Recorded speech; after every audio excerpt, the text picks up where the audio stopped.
Shriram time news मध्ये मी गायत्री परदेशी आपलं स्वागत करते। सुरुवातीला पाहूया 24 तासातील ताज्या घडामोडी। या बातमीपत्राचे प्रायोजक सोना टाइल स्टुडिओ, पॅनासॉनिकचे श्रीराम अप्लायन्सेस आणि सत्याला वाचा फोडणारे दैनिक श्रीराम भूमी।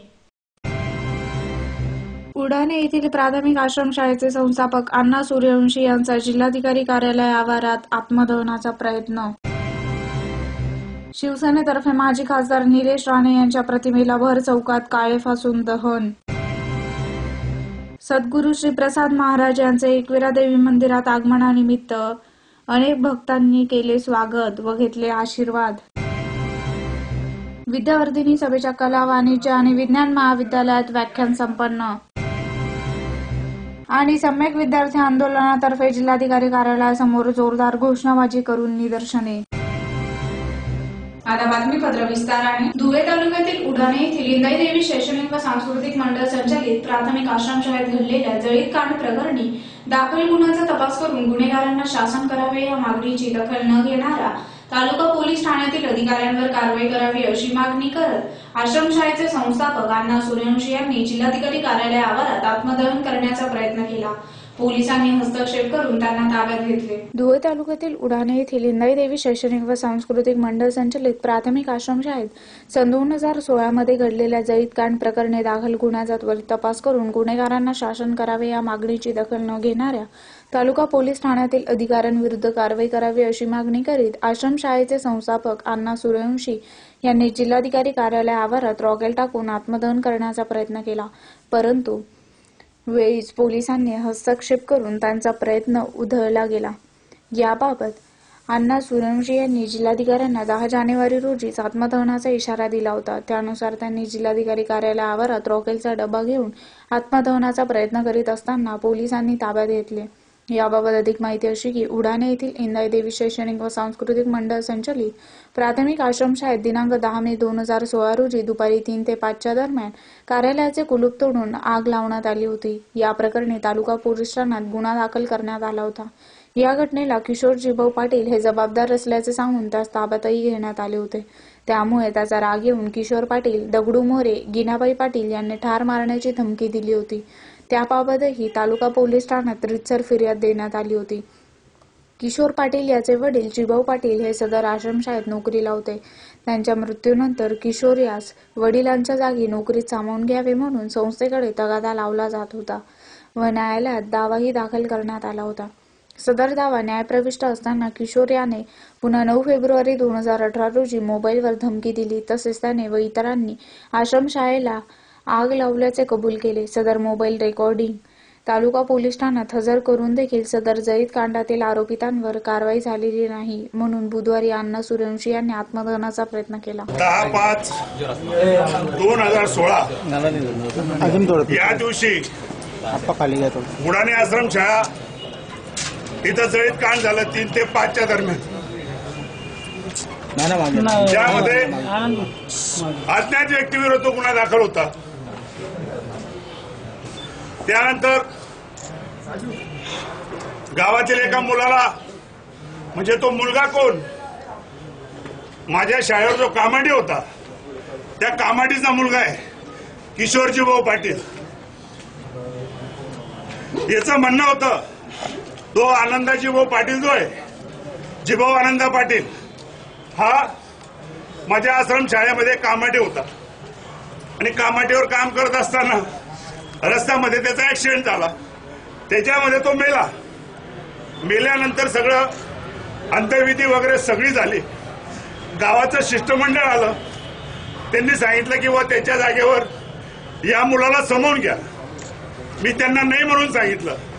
नाही म्हणून का सांगितलं, मी जो जिभाऊ आनंदा पाटील जो कामाटी मेलेला आहे त्याच्या पत्नीला स्वयंपाकी म्हणून लावेल असा मी शब्द दिलेला असताना सुद्धा या किशोरचं म्हणणं होतं की मलाच लावलं पाहिजे, अशी दादागिरी चालणार नाही। म्हणून दूरदृष्टिकोन ठेवून त्याने हा कट रचला आणि 10/5/16 माझ्या शाळेला आग लावली। 2 वर्ष झाले। 2 वर्षापासून जवळजवळ 7-8 एसपी बदलले, 2-3 जिल्हा अधिकारी बदलले।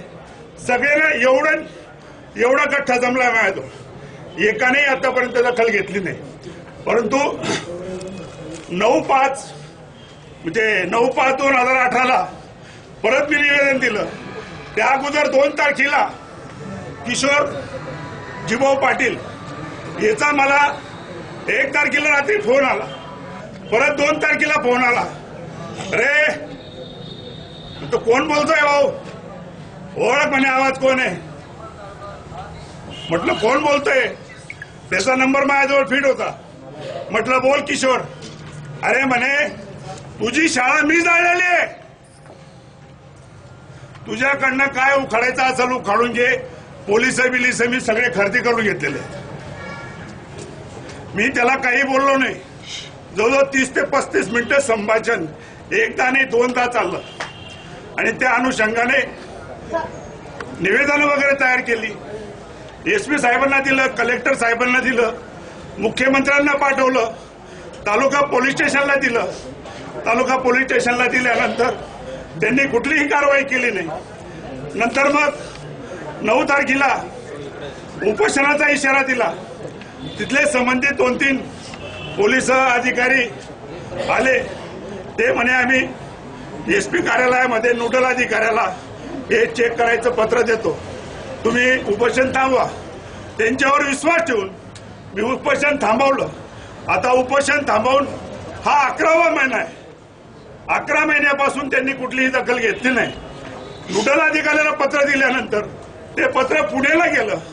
मोबाईलचं काय रेकॉर्डिंग असेल काय असेल सगळे चेक करून आलेलं आहे. आणि ते चेक करून आल्यानंतर एसपी ऑफिसच्या कार्यालयाने तालुका पोलीस स्टेशनला दिलेलं आहे. तालुका पोलीस स्टेशनने 11 महिन्यामध्ये आजपर्यंत कुठलीही दखल घेतली नाही. म्हणून मला 7 दिवसाच्या आत आत्मदहनाचा इशारा मला द्यावा लागलेला आहे. आता आजच्या आज 2 वळीचं पत्र धुळे तालुका पोलीस स्टेशननी कोर्टाला दिलं नाही. आणि एवढ्या 2 दिवसामध्ये गुन्हारी ओपन जर झाला नाही तर तुम्ही काय माझी कान पकडतात. अरे मी वरून एसपी ऑफिसच्या वरून आत्महत्या केल्याशिवाय राहणार नाही. आणि याची सर्वस्व जबाबदारी ही प्रशासनाची राहील असं मी या ठिकाणी जाहीर करतो. स्वर्गीय शिवसेना प्रमुख बाळासाहेब ठाकरे यांच्याबद्दल आक्षेपार्ह आणि बिनबुडाचे आरोप करणाऱ्या माजी खासदार निलेश राणे यांच्या प्रतिमेला शिवसेनेतर्फे भर चौकात काळे फासून प्रतिमेचे दहन करण्यात आले. स्वर्गीय शिवसेना प्रमुख बाळासाहेब ठाकरे यांच्याबद्दल आक्षेपार्ह आणि बिनबुडाचे आरोप करणाऱ्या माजी खासदार निलेश राणे यांच्या प्रतिमेला शिवसेनेतर्फे भर चौकात काळे फासून प्रतिमेचे दहन करण्यात आले. माजी खासदार निलेश राणे यांनी 2 दिवसापूर्वी पत्रकार परिषद घेऊन शिवसेना प्रमुखांवर गंभीर आरोप केले होते. बाळासाहेबांच्या कर्जत येथील फार्म हाऊसवर कुणाकुणाच्या हत्येचे षडयंत्र झाले हे सगळे मी जाहीर सभेत सांगेन असा इशारा त्यांनी दिला होता. निलेश राणे यांच्या या वक्तव्यावरून शिवसेना संतप्त झाली असून राज्यभरात त्यांचा निषेध होत आहे. धुळ्यातही बुधवारी दुपारच्या सुमारास शिवसेनेने आक्रमक पवित्रा घेत निलेश राणेंच्या प्रतिमेला महाराणा प्रताप चौकात काळे फासून प्रतिमेचे दहन केले. यावेळी निषेधाच्या जोरदार घोषणा दिल्याने वातावरण तापले होते. याप्रसंगी जिल्हा प्रमुख इलाम माळी, माजी आमदार प्राध्यापक शरद पाटील, सहसंपर्क प्रमुख अतुल सोनवणे, लोकसभा संघटक भगवान करणकार, महानगर प्रमुख नरेंद्र परदेशी, संजय गुजराती, ॲडव्होकेट पंकज गोरे, धीरज पाटील, हेमा हेमाडे, संदीप चव्हाण यांच्यासह शिवसैनिक उपस्थित होते. वंदनीय शिवसेना प्रमुख श्रीमान बाळासाहेब ठाकरे यांनी आपलं उभं आयुष्य या जनतेसाठी समर्पित केलं. अन्याय अत्याचार विरोधात लढायला लोकांना प्रवृत्त केलं. आणि अशा थोर आमच्या श्रद्धास्थान असलेल्या साहेबांबद्दल हा भरवा नारायण राणेचा पोरगा निलेश राणे याने चुकीचं वक्तव्य केलं, बेताल वक्तव्य केलं. त्या वक्तव्याचा निषेध करण्यासाठी आम्ही या ठिकाणी उपस्थित झालेलो आहोत. आणि बापाला मुख्यमंत्री केलं, तुमच्या पुऱ्या खानदानला त्या शिवसेना प्रमुखांनी खानदानचा उद्धार केला. आणि एवढं तुम्हाला प्रतिष्ठा मिळवून दिल्यानंतर सुद्धा तुम्ही अशा पद्धतीने तुमचा बाप तुझा भाऊ अशा पद्धतीने बेताल वक्तव्य करतात.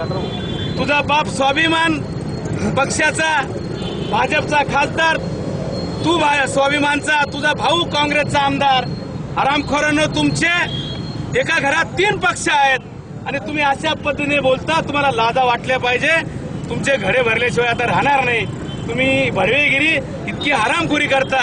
रस्त्यावर आमचे शिवसैनिक तुमचे कपडे फाडल्याशिवाय राहणार नाही आणि ते दिवस आता दूर नाहीत. आता तुम्हाला सावधान होण्याची गरज आहे. अवकातीत राहा आणि नसल जमत तर जे काही होईल ते आता भोगाचे परिणाम तुम्हाला भोगावेच लागतील. शिवसेना प्रमुखांबद्दल आम्ही शिवसैनिक हे सहन करूच शकत नाही, एवढा इशारा या ठिकाणी देऊ इच्छितो.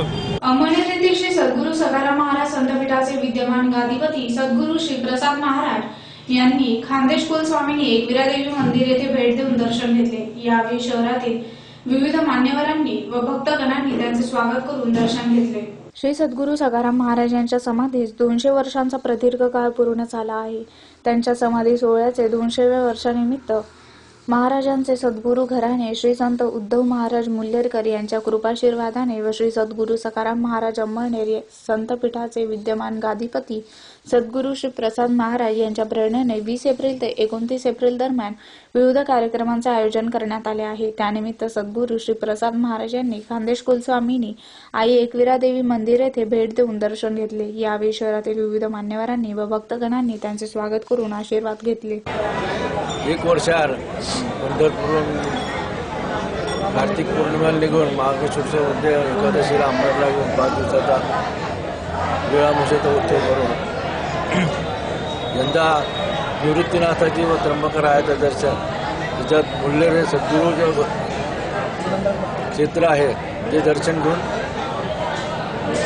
अंबळनेरचे परत होतो. 1 वर्षाआड हा इकडचा भाग असतो. धुळं, चडगाव, गुडगाव, चिखलोळ, आस्ताने, मालेगाव, उमराणं, कानवड, परळी, भोई, बसवंत, पिंपळगाव आणि ओझर, इथून नाशिकहून त्र्यंबकेश्वर निवृत्तीनाथांची वारी करून तसंच कळवण मार्गे कळवण, लोणेर, बेज, दैवड, निशी, सटाणा, मुल्लेर, साक्री, नेर, कुसुंब, धुळ असं करून आम्ही अंबळनेरला त्र्यंबकेश्वरची वारी दरवर्षी होती. यंदा सखाराम महाराजांचा 30 शताब्दी सोहळा असल्यामुळे तिथे विष्णुयाग, पंचायत विष्णुयाग 108 कुंडी यज्ञ व गाथापारायण आहे. साधारण गाथापारायणाला 7,000 ते 8,000 लोक बसण्याची शक्यता आहे आणि यजमान म्हणून साधारण 5 दिवसामध्ये 2,000 ते 2,500 यजमान यज्ञाचं कृत्य करण्यासाठी बसणार. आपल्या भक्त परिवारातल्या आम्ही जेवढ्या जिल्ह्यांमध्ये आणि परिसरात फिरतो त्या प्रत्येक जिल्ह्यामधून, तालुक्यामधून तिथे बहुसंख्येने लोक उपस्थित राहतील. साधारण दररोजचे आमची म्हणजे असा एक अंदाज आहे की दररोज 25,000 लोक तिथे आपण होतील आणि याचा सर्वांचा या द्विशताब्दी सोहळ्याचा चांगल्या प्रकारे लाभ घेतील.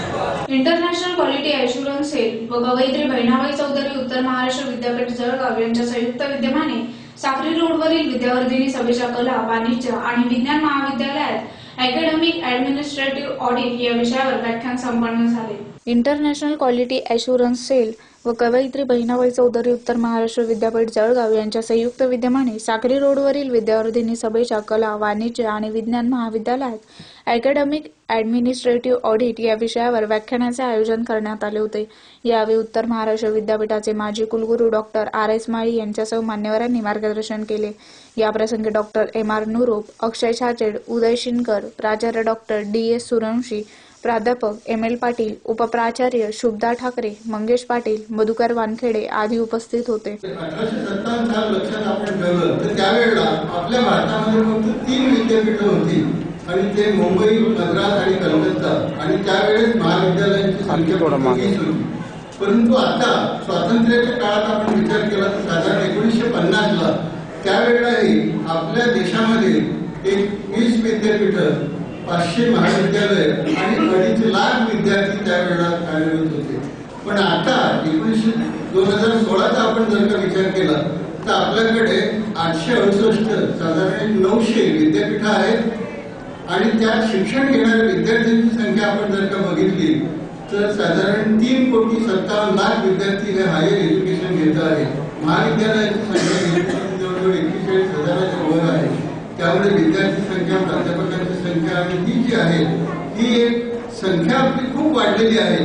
संख्येचा विचार केला आपण तर आपण जगाच्या तुलनेमध्ये आपला 3रा क्रमांक लागतो. अमेरिका आणि चायना सोडल्यानंतर आपल्या भारतातली शैक्षणिक व्यवस्था ही 3ऱ्या क्रमांकाची आहे. पण ही 3ऱ्या क्रमांकाची आहे ही शैक्षणिकदृष्ट्या आपली ही जी संख्या वाढलेली आहे त्याच्यावरून आहे. पण आपली क्वालिटी जर का आपण बघितली तर ते क्वालिटी वाढवण्याच्या दृष्टीने देशाच्या पातळीवर खूप चांगल्या प्रकारे प्रयत्न सुरुवातीपासून केले गेले. सुरुवातीला आपलं डॉक्टर राधाकृष्णन यांचं 48-49ला त्यावेळेला ही उच्च शिक्षणाची दिशा कशी असावी, उच्च शिक्षण कुठल्या माध्यमातून देण्यात यावं, उच्च शिक्षणाचे विषय कुठले असायला पाहिजे, उच्च शिक्षणामध्ये परीक्षा पद्धती कशी असावी, परीक्षा पद्धतीचं माध्यम कसं असावं, यासाठी त्यांनी एक चांगला अहवाल केंद्र सरकारला सादर केला होता. आणि त्याचे फलित म्हणून विद्यापीठ अनुदान आयोगाची 1956 साली स्थापना झाली. आणि त्या विद्यापीठ अनुदान आयोगाच्या मार्फत आपल्याला विद्यापीठांचं महाविद्यालयांचं मूल्यमापन होत असेल. शासनाने 3800 शाळा बंद करण्याचा निर्णय मागे घ्यावा यासह विविध मागण्यांसाठी सम्यक विद्यार्थी आंदोलनातर्फे जिल्हाधिकारी कार्यालयासमोर जोरदार घोषणाबाजी करून निदर्शने करण्यात आली. शासनाने 3800 शाळा बंद करण्याचा निर्णय मागे घ्यावा यासह विविध मागण्यांसाठी सम्यक विद्यार्थी आंदोलनातर्फे जिल्हाधिकारी कार्यालयासमोर जोरदार घोषणाबाजी करून निदर्शने करण्यात आली. तसेच विविध मागण्यांचे निवेदन जिल्हाधिकाऱ्यांमार्फत पंतप्रधान यांना देण्यात आले. निवेदनात 3800 शाळा बंद करण्याचा शासनाने घेतलेला निर्णय तात्काळ मागे घ्यावा, शिक्षक समायोजनाच्या नावाखाली 6000 शिक्षकांना बेरोजगार करण्याचा निर्णय तात्काळ मागे घ्यावा, 1300 बंद केलेल्या मराठी शाळा पूर्ववत चालू कराव्यात, फेलोशिपसाठी नेट परीक्षेची सक्ती रद्द करावी, मागासवर्गीय विद्यार्थ्यांची शिष्यवृत्ती वेळेत द्यावी, बेस्ट कर्मचाऱ्यांचा संप दाबण्यासाठी त्यांच्या विरोधात Maharashtra essential service maintenance act लावू नये अशा मागण्या करण्यात आल्या आहेत. यावेळी योगेश जगताप, योगेश बेडसे, चैत्रा महिरे, ॲडव्होकेट संतोष केदार, भूषण गवळे, अभिजित अहिरे, राकेश खैरनार, सागर मोहिते, सोनू वाघ, गौतम बोरसे, आनंद अमृत, संदीप रामराजे आदी उपस्थित होते.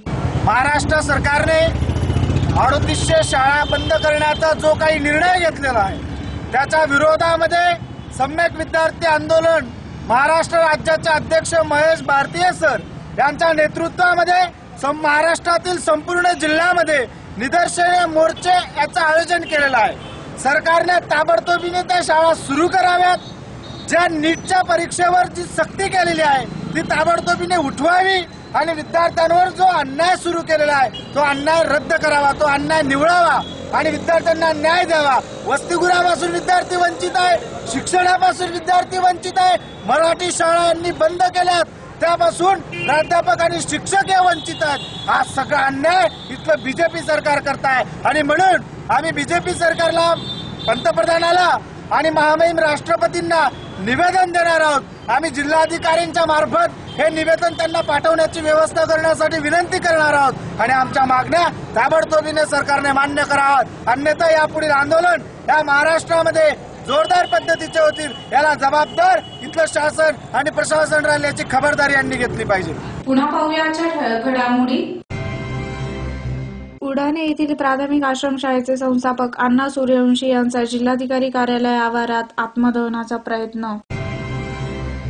शिवसेनेतर्फे माजी खासदार निलेश राणे यांच्या प्रतिमेला भर चौकात काळे फासून दहन. सद्गुरू श्री प्रसाद महाराज यांचे एकविरा देवी मंदिरात आगमनानिमित्त अनेक भक्तांनी केले स्वागत व घेतले आशीर्वाद. विद्यावर्धिनी सभेच्या कला, वाणिज्य आणि विज्ञान महाविद्यालयात व्याख्यान संपन्न. आणि सम्यक विद्यार्थी आंदोलनातर्फे जिल्हाधिकारी कार्यालयासमोर जोरदार घोषणाबाजी करून निदर्शने. याचबरोबर श्रीराम टाइम न्यूजचे बातमीपत्र संपले. दिवसभरातील ताज्या घडामोडींसाठी पाहत राहा श्रीराम टाइम न्यूज. भेटूया पुढील प्रसारणात. तोपर्यंत नमस्कार.